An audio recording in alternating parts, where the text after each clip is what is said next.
Hello दोस्तों, स्वागत है आप सबका एक नए वीडियो में। और देख सकते हैं बहुत ही खूबसूरत नज़ारा है यहाँ पे। और फिलहाल हम लोग आरा में हैं और देख सकते हैं कि आज भोजपुरी के पावर स्टार पवन सिंह अचानक से खबर मिला कि पवन सिंह आरा आए हुए हैं अपने घर पे। तो हम लोग भी पहुँच चुके हैं दोस्तों। और यहाँ पर देख सकते हैं कि हमें मैंने खबर मिला कि पावर स्टार पवन सिंह आरा आए हुए हैं।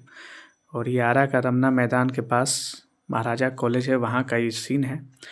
और देख सकते हैं किस तरह से लोग जो है, जनता जो है, पब्लिक जो है, पवन सिंह को देखने के लिए, एक झलक देखने के लिए किस तरह से लोग जो है यहाँ पर मतलब भीड़ लगाए हुए हैं एक झलक देखने के लिए। और देख सकते हैं किस तरह से लोग पेड़ पे भी चढ़ गया है। कुछ लोग गेट के बाहर में जो है एक झलक देखने का प्रयास कर रहा है कि किसी भी तरह से पवन सिंह का एक झलक देखने को मिल जाए दोस्तों। और ये देख सकते हैं अब कौन कौन आया है, ये तो हमें भी एक्चुअली एक्यूरेट जानकारी है नहीं कि कौन कौन साथ में आया है। बाकी देख सकते हैं दोस्तों कि यहाँ पर किस तरह से लड़का लोग भीड़ लगाए हुए हैं देखने के लिए पावर स्टार पवन सिंह को।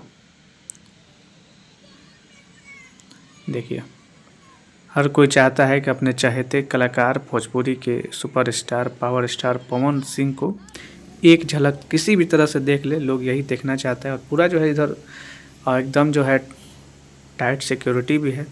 लोग चाह रहा है कि किसी भी तरह से एक झलक देख ले। देखिए,